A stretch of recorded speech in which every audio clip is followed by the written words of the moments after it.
जय श्री राम। परम प्रिय मेरे भाई बहन, शारदीय नवरात्रि की बहुत बहुत शुभकामनाएं। वो सभी भाई बंधु धन्यवाद के पात्र हैं जो निष्ठा पूर्वक नियम पूर्वक माता रानी की घट स्थापना आचार्य पुरोहितों के द्वारा संपन्न कराते हुए नियम का पालन कर रहे हैं, अथवा वो भाई बहन भी जो अपनी शारीरिक स्थिति के कारण, बीमारी के कारण व्रत तो नहीं रख पा रहे हैं, पर लहसुन प्याज मांस मदिरा का त्याग करते हुए माता रानी की उपासना कर रहे हैं।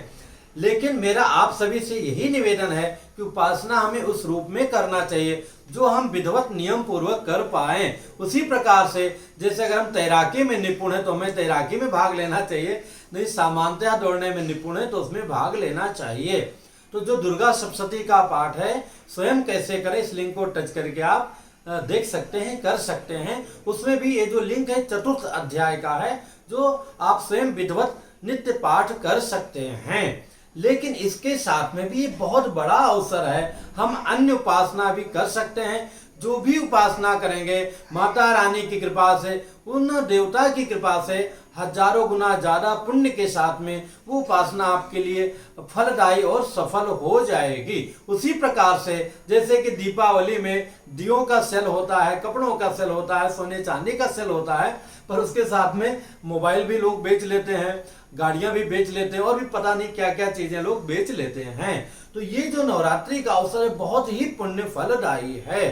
तो माता रानी की उपासना के लिए अगर हम विधिवत दुर्गा सप्तशती का पाठ की बात आती है, वो करना बहुत कठिन है। जो आए शुद्धता पूर्वक, सरलता पूर्वक हम कर सकें, अथवा कठिनता पूर्वक भी करें, पर वो शुद्धता से होना चाहिए। तो इसमें एक सरल रूप में नवाण मंत्र जाप की विधि है। इस अकेले आप प्लेलिस्ट को टच करेंगे तो इसमें आपको नवरात्रि से संबंधित सारे वीडियो मिल जाएंगे, और नीचे डिस्क्रिप्शन में 3 वीडियो स्पेशल मैं डाल दूंगा जिसमें कि नवाण मंत्र जाप विधि है, श्री हनुमान चालीसा की विधि है, श्री राम रक्षा स्तोत्र का पाठ है और श्री गणेश मंत्र जाप की विधि है। ये सारे वीडियो में जिन भगवान के प्रति आपकी आराधना है उनकी उपासनाएं 9 दिनों के अंदर में एक टारगेट लेकर के कम से कम 11,000 और अधिक से अधिक 1.5 लाख ने 1,40,000 का जप हो जाए तो कहना ही क्या है।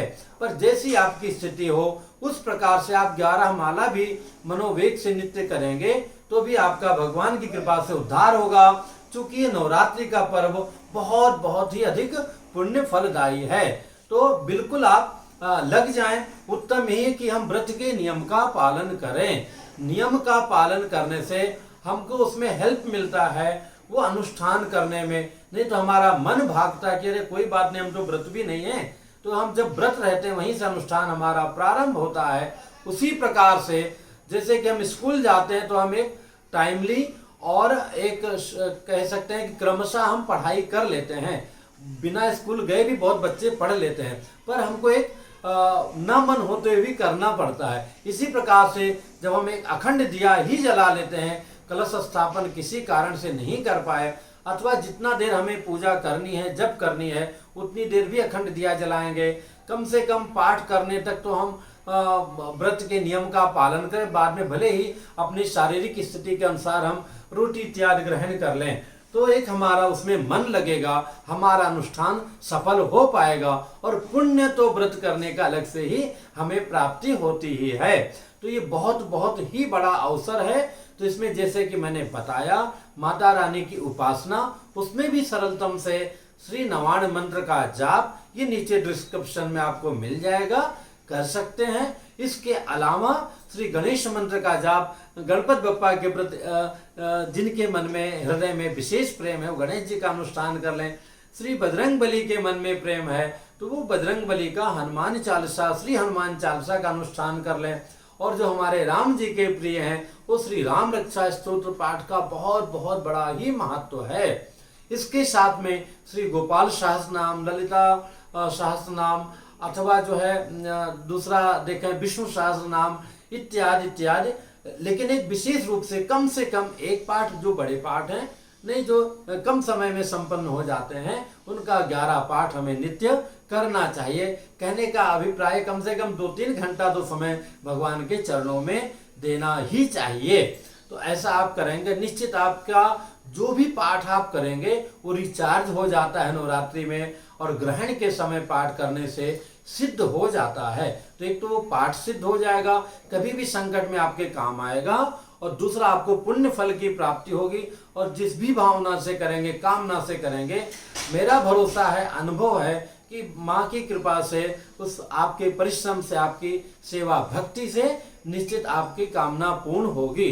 पर ये जो भी आप अनुष्ठान करेंगे, इसका फेसबुक पर अथवा बाहर इसका ढिंढोरा नहीं पीटा जाता है। चुपचाप हमारे परमात्मा जाने, घर वाले जाने और हम जाने। और जो लोग व्रत हैं उन्हें बाहर का जो भी खाना पीना है, ऑनलाइन है, जो भी चीजें हैं, नारियल के पानी के अलावा अगर मैं देखता हूं तो कुछ भी उचित नहीं लगता है। फल वगैरह लिया तो अपने हिसाब से ग्रहण कर लेंगे तो उसमें उत्तम रहेगा। इससे संबंधित जो प्रश्न कमेंट्स कीजिएगा। फिर मिलूंगा एक नई जानकारी के साथ में। और आज रात्रि बोले तो 26 की रात्रि 9 बजे लाइव आऊंगा। आप चाहें तो कमेंट्स कर सकते हैं नवरात्रि से संबंधित प्रश्नों के लिए। और 9:30 बजे hindu.rituals अपने इंस्टाग्राम पेज पर मिलूंगा। जय सिया राम।